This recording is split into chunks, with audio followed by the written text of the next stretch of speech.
दीपक देता है रोशनी फैलाने की प्रेरणा, फलदायी वृक्ष देता है देने की प्रेरणा, मधुबन देता है महकते रहने की प्रेरणा, महान व्यक्ति देते हैं जीवन जीने की प्रेरणा। आओ प्रेरणा से दें हम सभी को प्रेरणा।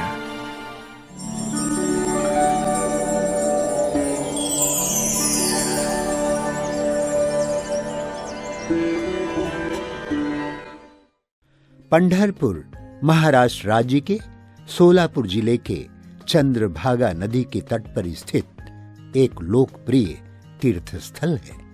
हर साल विठोबा मंदिर लगभग 10 लाख हिंदू तीर्थयात्रियों को आकर्षित करता रहता है। महाराष्ट्र एवं पंढरपुर को संतों की भूमि कहा जाता है। पंढरपुर ब्रह्मा कुमारी ईश्वरीय विश्वविद्यालय की मुख्य संचालिका हैं आदरणीय उज्ज्वला दीदी जी। उज्ज्वला दीदी जी का जन्म 1974 में महाराष्ट्र राज्य के नांदेड़ जिले में हुआ। बचपन से ही आप आध्यात्मिकता और खेलकूद में विशेष रुचि रखती थी एवं कला प्रेमी आत्मा है। आप सरलता, मधुरता, न्यारा और प्यारापन आदि दिव्य गुणों से परिपूर्ण सहनशील आत्मा है। 1979 में आपको ईश्वरीय ज्ञान की प्राप्ति हुई और 1985 में आपने अव्यक्त बाप दादा से ईश्वरीय मिलन मनाया। बाप दादा एवं दादियों से प्रेरणा लेकर 1993 से ईश्वरीय सेवा में संलग्न हो गई। तब से आपने दारा शिव, बीड़, मजलगांव, सोलापुर आदि विभिन्न स्थानों पर अपनी सेवाएं प्रदान कर 1999 से पंढरपुर में स्थायी रूप से अपनी सेवाएं प्रदान कर रही हैं। जन जन को ईश्वरीय संदेश देते हुए आपने अनेक कार्यक्रम आयोजन किए। दीदी जी के नेतृत्व में 300 से भी अधिक विद्यार्थी ज्ञान योग से भरपूर हो अपने जीवन को महान एवं दिव्य बना रहे हैं।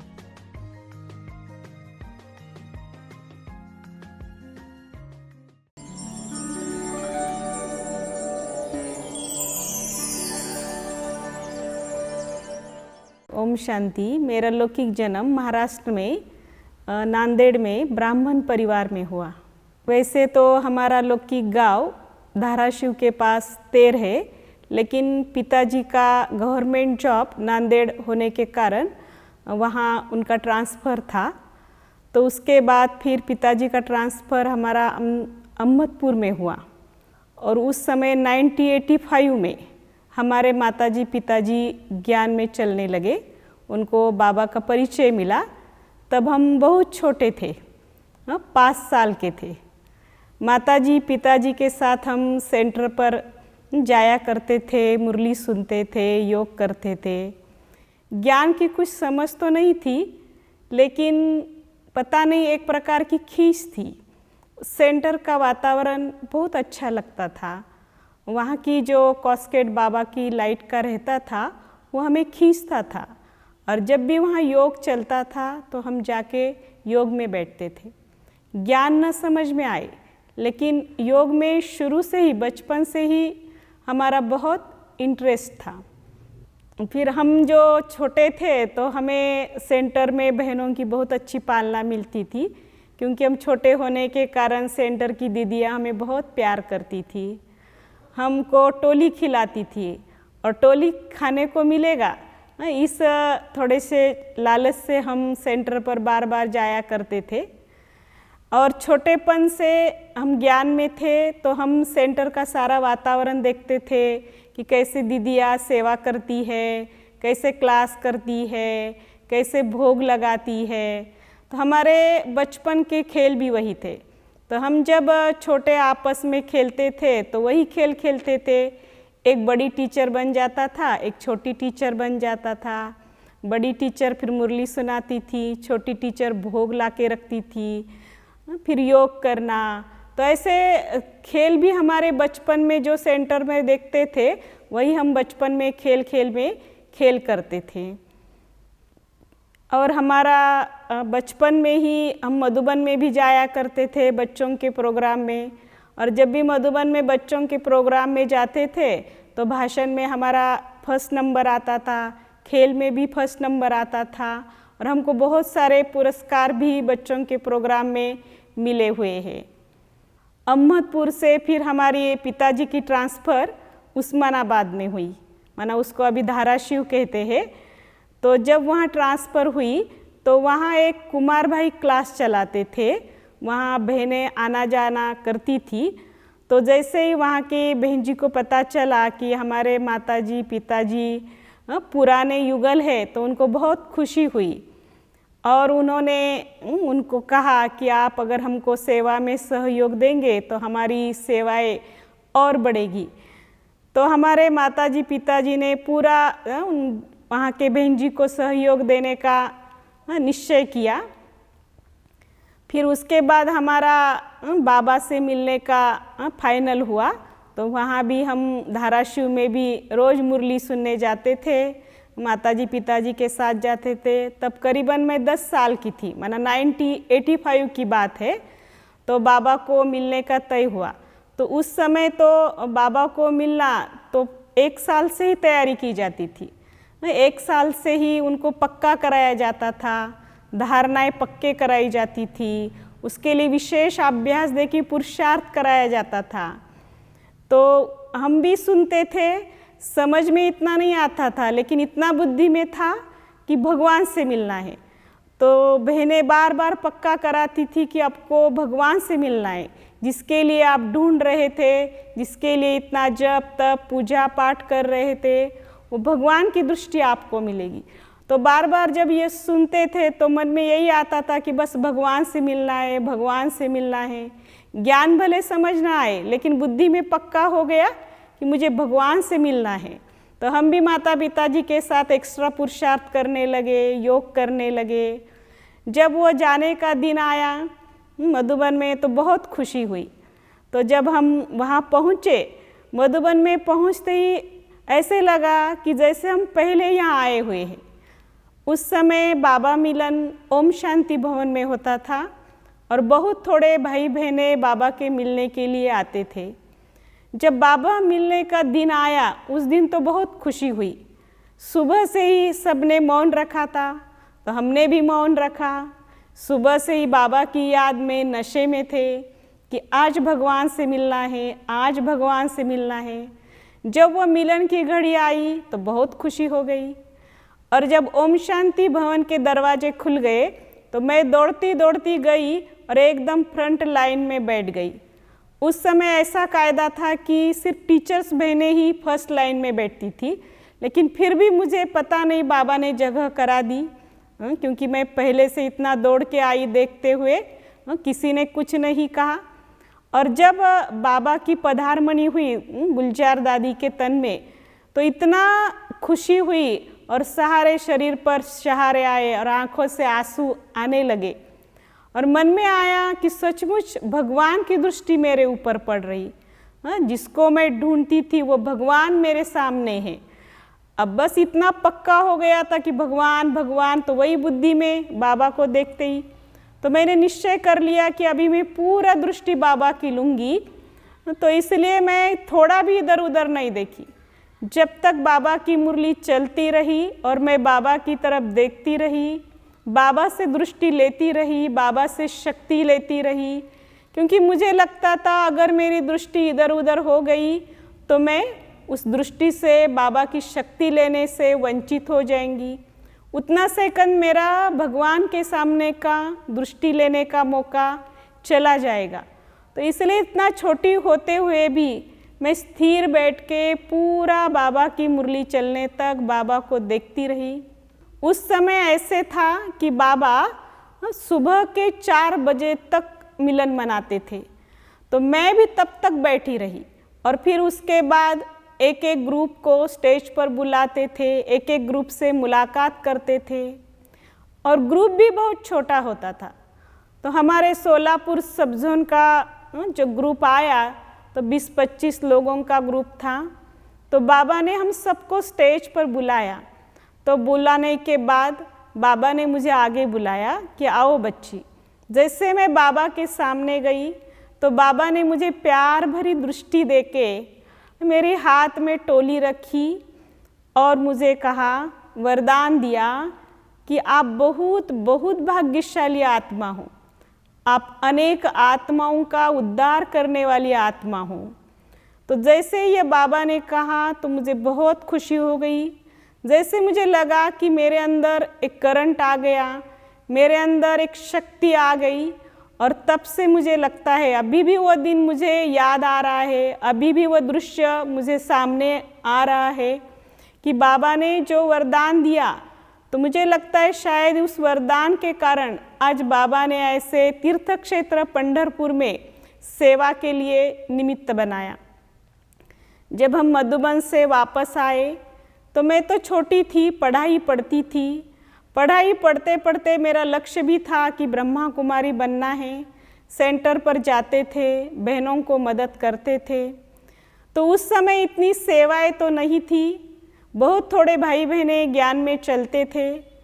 और जब वहाँ धाराशिव में उपसेवा केंद्र स्थापन हुआ तो वहाँ बहनें रहने लगी, लेकिन किराए के मकान में बहनें रहती थी।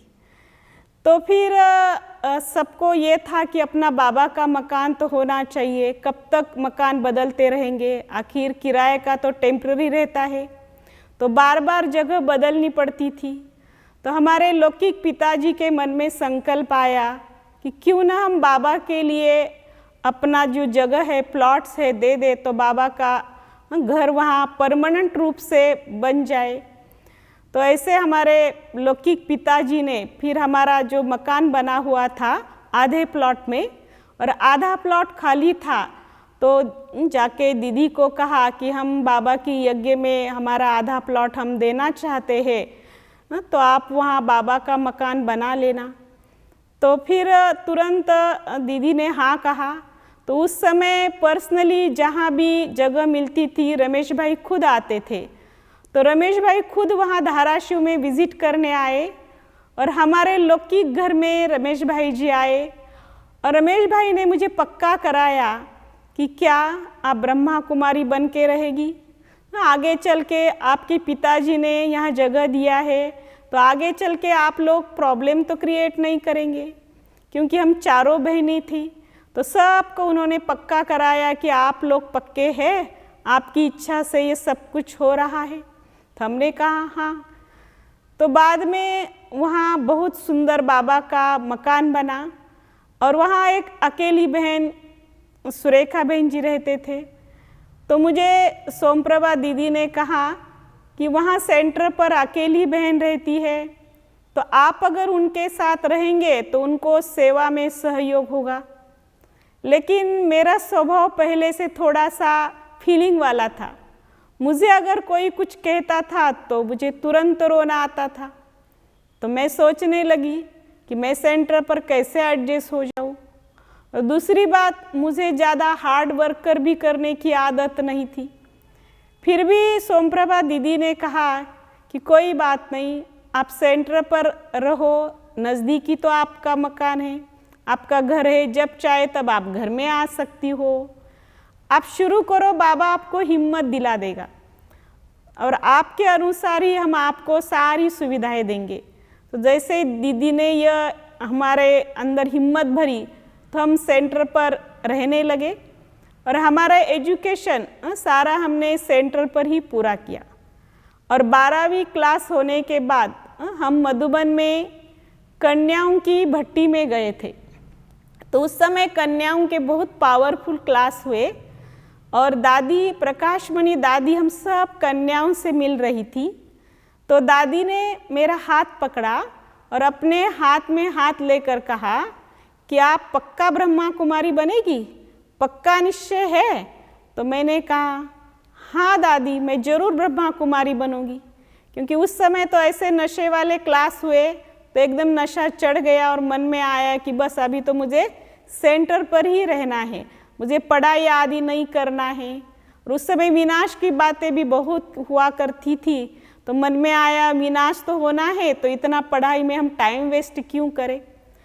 तो जब इस संकल्प के साथ हम वापस लौटे तो हम सोलापुर में गए सीधा, तो सोलापुर में रहने लगे। लेकिन ये फैसला हमारे माता पिताजी को मंजूर नहीं था। उन्होंने कहा कि आपको रहना है तो हम कोई मना नहीं करते, लेकिन आपके अंदर इतनी अच्छी बुद्धि है तो आप कम से कम ग्रेजुएशन तो पूरा करो, क्योंकि एक बार पढ़ाई छूट गई तो बाद में आप पढ़ नहीं सकेगी। तो फिर उन्होंने मुझे थोड़ा सा समझा के फोर्स करके वापस लाया और फिर मेरा ग्रेजुएशन सेंटर पर ही पूरा हुआ। तो ग्रेजुएशन पूरा होने के बाद फिर सोमप्रभा दीदी ने कहा कि आपका मकान तो नज़दीक है, आपका लौकिक गांव है, आपका आना जाना लगा रहेगा, तो जैसे चाहिए आप वैसी सेवा नहीं कर सकते, आप सोलापुर सब जोन के अंदर आ जाओ, ये बड़ा सेंटर है, यहाँ बहुत सेवाएं हैं। तो उसी समय भी मैं सोचने लगी तो बहुत सेवाएं हैं, मेरे से होगी या नहीं होगी। उस समय भी सोमप्रभा दीदी ने मुझे हिम्मत बढ़ाया, कहा कि आपको जो सैल्वेशन चाहिए हम देंगे, लेकिन हम बाबा की सेवा में लग जाओ, आप हिम्मत का एक कदम रखो, बाबा आपको ज़रूर मदद करेगा। तो दीदी की बात मानकर जैसे हमारा ग्रेजुएशन पूरा हुआ तो हम सोलापुर सेंटर पर आए। उस समय वहाँ हेल्थ मेला चल रहा था, बहुत सेवाएं थी, तो दीदी का मान के हम वहाँ आए और सेवा में लग गए। तो सोमप्रभा दीदी ने हमें ज़्यादा कर तो ऑफिस की सेवाएं दी, फिर कैसे क्लासेस में भेजते थे, सारा टिकट्स निकालना, रिजर्वेशन निकालना, ये सारी सेवाएं उन्होंने सौंप दी। उसी सेवा में इतने बिजी हो गए तो घर जाने का या कैसे एडजस्ट होंगे ये कुछ भी संकल्प मन में नहीं आया। तो जैसे ही हमने 99 तक हम वहाँ सोलापुर सेवा केंद्र में दीदी के साथ सेवाएं देते रहे। उसके बाद पंढरपुर जो यह तीर्थ क्षेत्र है, तो यहाँ बाबा का सेंटर ओपन करने का संकल्प दीदी को आया। तो दीदी ने कहा कि आपको वहाँ हम सेंटर में रखेंगे। तो तीर्थ क्षेत्र है पंढरपुर, यह बहुत बड़ा तीर्थ क्षेत्र होने के कारण यहाँ बहुत यात्राएं भी चलती, बहुत सेवाएं रहती है। या 3 स्टेट्स के लोग यहाँ आते हैं और लाखों लोग आते हैं यात्राओं में। तो दीदी ने कहा कि आप वहाँ जाएगी, तो मैंने हाँ तुरंत कहा। तो जैसे ही हम यहाँ आए तो यहाँ किराए का मकान था और मकान ऐसा था कि नीचे क्लास हॉल, उसके 2nd फ्लोर पर किचन और उसके 3rd फ्लोर पर लैट्रिन बाथरूम था। तो बहुत छोटा था और उस समय वहाँ सेवा के लिए हमारे प्रताप भाई और गोरे भाई जो मिलिट्री मैन थे और जिन्होंने ब्रह्मा बाबा की साकार पालना ली हुई थी, तो वह उस सेवा के लिए निमित्त बने और सारा खर्चा 2-3 भाई लोग मिलके ही चलाते थे। तो हम वहाँ पंढरपुर में सेवा के लिए आए। तो सेवाएं तो शुरू हो गई और जैसे ही हम आए तो पता नहीं बाबा का क्या संकल्प था, बहुत बड़ी सेवा हो गई। बाबा ने उस सेवा के लिए निमित्त बनाया। तो बाबा का नाम बाला करने वाली संत सम्मेलन की सेवा हुई। मतलब 99 में संत सम्मेलन बहुत बड़ा पंढरपुर में हुआ। तो उस समय 125 संत पंढरपुर में आए हुए थे और 3,500 भाई बहनें 3 दिन तक वहाँ संत सम्मेलन रुके हुए थे। संतोष दीदी, रमेश भाई तथा मनोहर दादी, अनेक बड़ी दीदियाँ, सोमप्रभा दीदी, बहुत सारे बड़ी दीदियाँ उस संत सम्मेलन में आए हुए थे। तो संत सम्मेलन के समय, क्योंकि पंढरपुर ये संतों की भूमि होने के कारण यहाँ 600 मठ थे और 600 मठ में 600 महाराज संत रहते थे। तो उस समय हमने भाइयों के साथ जाके सभी मठों में जाके महाराज लोगों को इनविटेशन देके बुलाया। लेकिन ये संतों की भूमि धार्मिक क्षेत्र होने के कारण, ऐसे वारकरी संप्रदाय के होने के कारण उनके मन में आया कि शायद ये कुछ अलग कर रहे हैं या अपने संप्रदाय के विरुद्ध है। तो कुछ लोग विरोध भी हो गए। उन्होंने संत सम्मेलन में विघ्न डालना भी चाहा, लेकिन बाबा के साथ और सबका सहयोग से वो लोग कुछ कर नहीं सके और बहुत अच्छी रीति संत सम्मेलन का कार्य पूरा हुआ। क्योंकि ये तीर्थ क्षेत्र होने के कारण यहाँ सेवा करना बहुत मुश्किल होता था, क्योंकि जब हम पंढरपुर में आए उसके पहले भी सेवाएं हुई, लेकिन ज़्यादा दिन तक सेंटर बन नहीं सका, क्योंकि सेवाएं कुछ न कुछ विघ्न आने के कारण सेवाएं आगे बढ़ी नहीं। लेकिन जैसे ही बाबा ने यहाँ निमित्त बनाया तो उसके पहले पंढरपुर में गीता पाठशाला भी चलती थी 1995 में, प्रताप बहन संध्या बहन उनके घर में। तो फिर वो निमित्त बने थे ना सेंटर बनाने के लिए। तो जैसे ही संत सम्मेलन हुआ तो बहुत बाबा के ना प्रचार हुआ, भपका हुआ, सबको संदेश पहुंचा कि ये ब्रह्मा कुमारी या कुछ तो अलग संस्था है, कुछ तो बड़ी संस्था है। तब से फिर सेवा की वृद्धि शुरू हो गई। तो हम तो किराए की मकान में रहते थे, तो फिर मन में संकल्प था कि बाबा का अपना स्थान होना चाहिए। तो हम बाबा को योग लगाते थे। योग भट्टी में यह संकल्प था कि बाबा के जगह माना मकान बनने के लिए जगह मिल जाए। तो उस संकल्प 21 दिन योग करने के बाद तुरंत जगह मिल गई और वह जगह लेने के निमित्त बने यहाँ के पंढरपुर के गोरे भाई, जो अभी उन्होंने शरीर छोड़ा है, जिन्होंने ब्रह्मा बाबा की साकार में पालना ली है।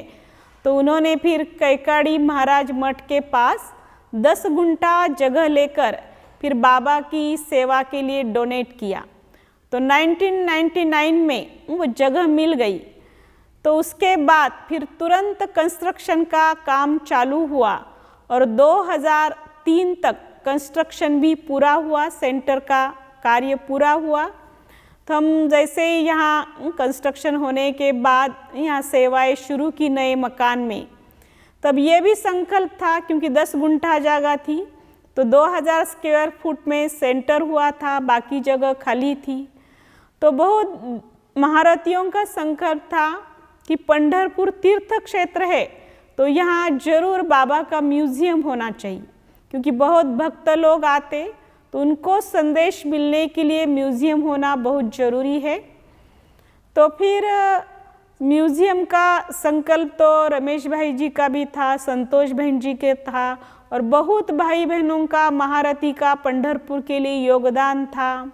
सेंटर शुरू होने के पहले ही यहाँ रमेश भाई तथा रामनाथ भाई, आत्म प्रकाश भाई, अमीर चंद भाई, मोहन सिंगल भाई, ये आते जाते रहते थे और उनका योगदान भी था। तो पता नहीं सभी के संकल्प से फिर ये म्यूजियम बनाने का संकल्प सबके संकल्प से तय हुआ। तो म्यूजियम बनाने के लिए यहाँ बहुत सारे कलाकार भी आके रहे। तो ये म्यूजियम बनाने का कार्य 2009 से 2013 तक चला।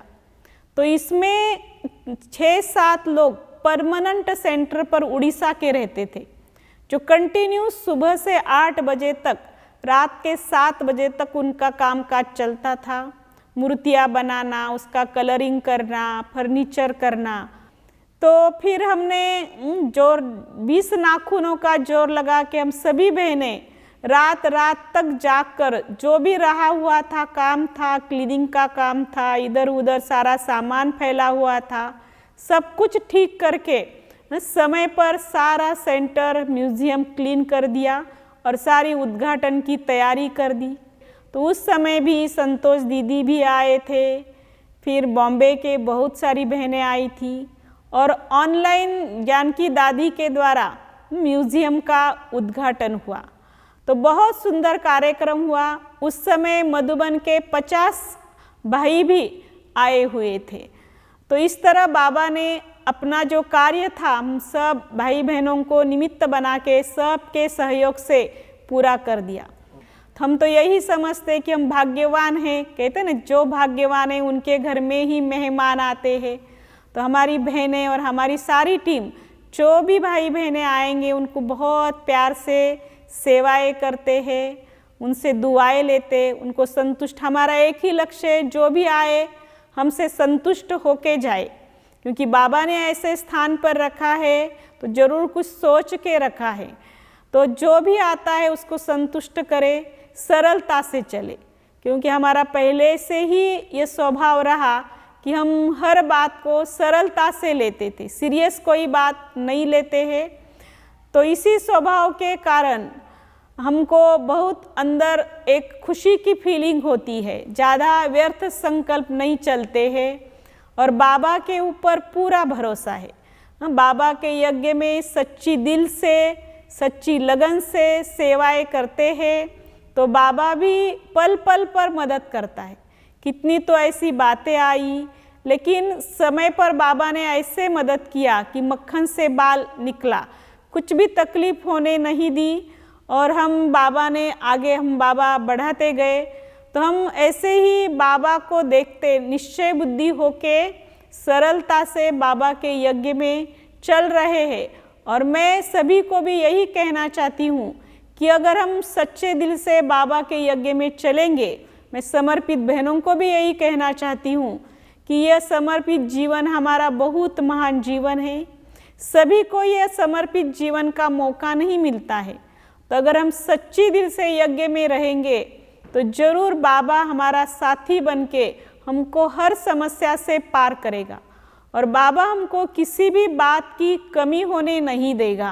और हमारा भी अनुभव है, अभी तक किसी भी बात की कभी भी कमी नहीं हुई। इतने सारे प्रोग्राम्स होते, इतने भाई बहनें आते, लेकिन पता नहीं चलता है कि कहाँ से धन आता है, कहाँ बाबा किसी को निमित्त बना देता है, कहाँ किसी को भेजता है। क्योंकि ये बड़ा म्यूज़ियम, इतना बड़ा सेंटर्स है तो कुछ न कुछ थोड़ा बहुत दुरुस्ती भी होती है, मेंटेनेंस का काम चलता रहता है, लेकिन बाबा हिम्मत दिला के सब कुछ करा देता है, क्योंकि करन करावनहार बाबा है। ये पूरा निश्चय है, बुद्धि में है कि यह कार्य बाबा का है और बाबा ही करा रहा है। तो सभी भी यही संदेश ले, क्योंकि मैं भी हमेशा भी यही मम्मा का पाठ याद करती हूँ कि हर घड़ी अंतिम घड़ी है। अगर मेरी अंतिम घड़ी आ गई तो मैं साथ लेके क्या जाऊँगी। अगर मैंने सबसे दुआएं ली है तो यही मुझे साथ जाएगा। तो इसके कारण मेरा ज़्यादा किसी बात में लोभ लालच भी नहीं होता है। जो भी मिले, जैसे भी मिले, जितना भी मिले उसमें हम संतुष्ट रहते।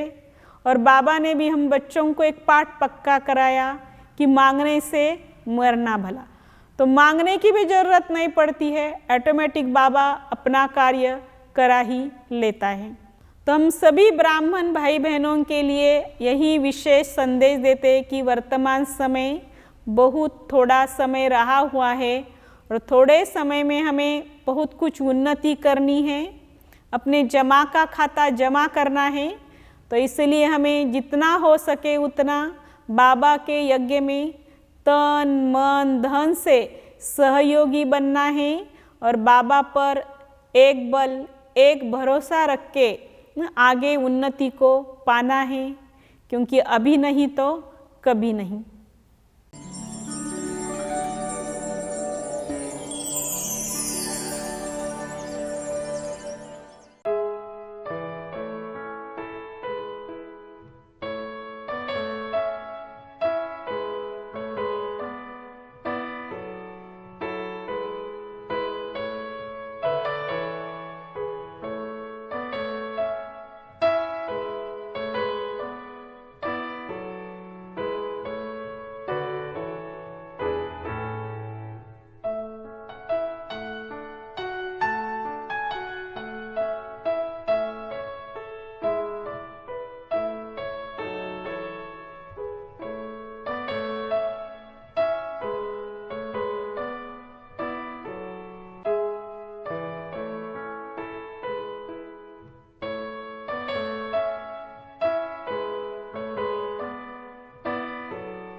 हमारे दीदी को देखा तब से हमें बहुत अजब लगा कि जैसे लगा कि यही प्यार की देवता है, स्नेह की देवता है। सभी के ऊपर स्नेह की वर्षा करना, कैसे भी चले, कोई कैसा भी चले, लेकिन उनके ऊपर सकारात्मकता से कैसे स्नेह देना है, प्यार देना है। कोई नेगेटिव भी बातें हो लेकिन उनको कैसे सकारात्मकता से ले, ये बहुत कुछ दीदी से सीखा है। आदरणीय उज्ज्वला दीदी से त्याग की मूर्ति, तपस्या की मूर्ति, स्नेह की मूर्ति हम सब बहनों के प्रति एक रोल मॉडल है, क्योंकि वो हम सब बहनों को एक प्रेरणा देती है, एक आदर्श मूर्ति है। क्योंकि कभी कभी सेवा में ऐसा होता है कि नए नए आते हैं सेंटर पर रहने के लिए, तो किसी चीज़ में हम ना बोलते हैं, हम नहीं कर सकते, हमसे नहीं हो सकता है, हम ये नहीं कर सकते हैं। लेकिन दीदी हम बहनों के अंदर इतना कॉन्फिडेंस पैदा करती है कि तुम कर सकती हो, कर सकते हैं, आगे बढ़ सकते हैं। और दीदी की हर एक बातें हम बच्चों के लिए, हम सभी बहनों के लिए मोटिवेशनल होती है। जैसा नाम उज्ज्वला है वैसे बाबा की सेवा भी उज्ज्वल जैसी की है। शुरू में ये पंढरपुर में, एक पंढरपुर तीर्थ क्षेत्र है, तो इस तीर्थ क्षेत्र में ये ब्रह्मा कुमारी का छोटा सा सेंटर था। लेकिन अभी उज्ज्वला बहन ने इतनी लगन से बाबा से सेवा की है कि थोड़े ही अवधि में, थोड़े ही वर्ष में इतना बड़ा सेंटर बन गया है। दीदी हमसे बहुत प्यार करते हैं। दीदी, उनके प्यार के कारण ही हम यहाँ रहे हैं। दीदी की सोच बहुत पॉजिटिव होती है। दीदी के अंदर बहुत कुछ विशेषता है और सभी को बहुत प्रेरणा देती है। बहुत प्यार से बोलती है, प्यार से बातें करती है। बचपन से ही हम दीदी के पास रहते हैं और प्यार से सेवा करते हैं। दीदी जी से हम बहुत नम्रता से सीखा है, प्यार से बातें करने सीखा है, यज्ञ की सेवा कैसे करनी है ये भी सीखा। जब से पंढरपुर में सेवाएं चालू हुए तब से उसके साथ का पालना मेरे को मिली हुई है। और मैं जानता हूँ जब से मैं छोटा हूँ और अभी तक दीदी ने मुझे इतनी पालना दी है कि जो लौकिक माँ बाप भी दे नहीं सकते, इतनी पालना मुझे हमारी उज्ज्वला दीदी ने दी हुई है। 1999 में उज्ज्वला बहन का स्ट्रेस मैनेजमेंट, टाइम मैनेजमेंट, इसके ऊपर हमारे लिए, हमारे फैकल्टी के लिए, हमारे स्टूडेंट के लिए सेशंस हुए। तब से हम उनके संपर्क में हैं। हरदम वो हमें इधर सेंटर में बुला के मौका देती थी, लेकिन मैं ऐसा टाइम नहीं दे पाया था। लेकिन ये 16 मई से 21 मई तक माउंट आबू में एसी का जो वर्कशॉप था उसमें शामिल होने के लिए बहन जी ने मुझे प्रेरित किया। और उधर जाके आने के बाद में मेरा ज़िंदगी की तरफ, खुद की तरफ देखने का नज़रिया ही पूरा बदल गया। बहन जी का स्वभाव, वो मुरली पढ़ने का तरीका और जो भी बोलती है वो अंदर तक जाता है, ये उनकी खासियत है। दीदी नाम जैसा ही उनका करते हुए हैं। दीदी ने अपने भविष्य को तो उज्जवल बनाया ही है, लेकिन अन्य आत्माओं का भी भविष्य उज्जवल बनाने में बहुत प्रयत्न करती है। दीदी को हमने तो बचपन से ही देखा है। दीदी, हम जब ज्ञान में आए तब दीदी 10 साल की थी, तो हमारे देखते हुए भी दीदी ने पूरा एजुकेशन पूरा किया, ग्रेजुएशन पूरा किया, और ग्रेजुएशन पूरा होते ही दीदी सेंटर पर रहने लगी। और दीदी ऐसे स्थान पर है जो महाराष्ट्र में बहुत बड़ा तीर्थ स्थान है। जैसे बाबा कहते हैं ना, भक्ति, जहाँ भक्ति का बहुत ये है पूरे, तो वहाँ सेवा करना बहुत मुश्किल है, लेकिन दीदी ने बहुत अपनी तपस्या से वहाँ सेवा करके दिखाई। उज्ज्वला दीदी जैसा नाम है वैसा उनका कार्य भी चल रहा है। वो सभी बच्चों की पालना बहुत अच्छी रीति से करती है, सभी के साथ स्नेह से, प्यार से, सभी के साथ उमंग उत्साह से साथ सभी को आगे बढ़ाती है। सभी को कोई भी परिस्थिति आ गई तो उसी पर कैसा स्थित रहना है, शांत रहना है, वो उसका मार्गदर्शन करती है। हमारी दीदी जी की पालना बहुत अच्छी है ना, सभी को बहुत अच्छे तरह से चलाते हैं। और दीदी जो है वो सच्ची और यज्ञ स्नेही है ना, यज्ञ का बहुत अच्छी तरह से ख्याल रखते हैं। कम खर्चा, बाला नशीन, इकोनॉमी और इकनॉमी का अवतार है। और सभी बहनों को आगे लेके जाते हैं, छोटी हो बड़ी हो सभी को सभी तरह का चांस देते हैं और सभी की बहुत अच्छी तरह से पालना करते हैं। दीदी जी से हमें यही प्रेरणा मिलती है कि त्याग, तपस्या और सेवा कैसे करनी है, बाबा के यज्ञ के प्रति इकोनॉमी का खाता कैसे बढ़ाना है, बाबा के यज्ञ की संभाल कैसे करनी है। दीदी जी से हमने बचपन से ही पालना ले ली है और दीदी जी की खास यही बात रही है कि यज्ञ को और बाबा के यज्ञ के प्रति और बाबा के प्रति कैसे सच्चाई, सफाई, ईमानदारी रखनी है। और दीदी की बात मैंने यही नोट किया है कि दीदी बहुत ही निरहंकारी बनके हम सभी बहनों को बहुत प्यार से पालना करती है। सुरुवातीपासून त्याग, लहानपणापासून त्यागी स्वभाव आहे, दुसऱ्याला द्यायची वृत्ती आहे, घेण्याचा तसा भाव नाही किंवा तसा भेदभाव नाही, सर्वांना सांभाळून घेणं आणि सर्वांशी प्रेमानं स्नेहानं वागणं हे या सर्व दैवी गुणांनी परिपूर्ण असं हे पालना मिळालेली आहे।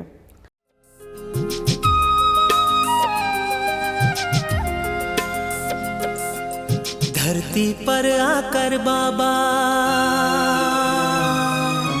धरती पर आकर बाबा कमाल कर दिया, धरती पर आकर बाबा कमाल कर दिया, दीदार देके हमको निहाल कर दिया, हाँ दीदार देके हमको निहाल कर दिया। धरती पर आकर बाबा कमाल कर दिया, धरती पर आकर बाबा कमाल कर दिया, दीदार देके हमको निहाल कर दिया, हाँ दीदार देके हमको निहाल कर दिया। धरती पर आकर बाबा,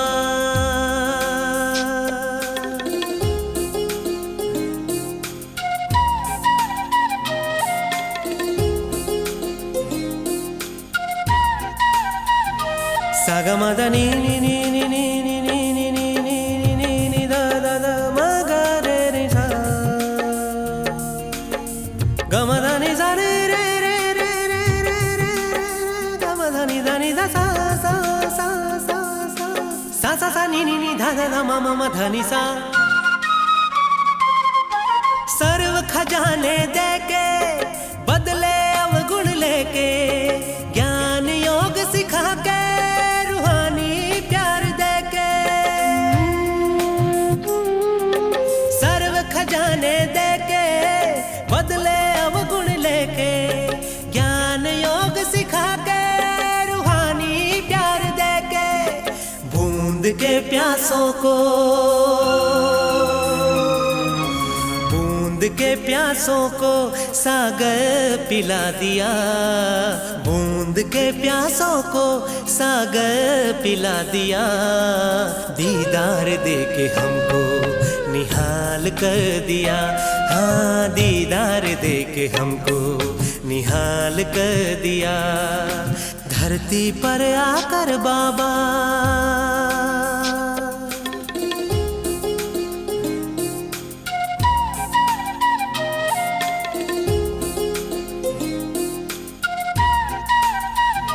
सागमदा नी नी नी नी नी नी नी नी नी नी नी दा दा दा मा गा रे रे सा, गमदा नी सा रे रे रे रे रे रे रे, गमदा नी दा नी दा सा सा सा सा सा सा सा नी नी नी धा धा धा मा मा मा धा नी सा।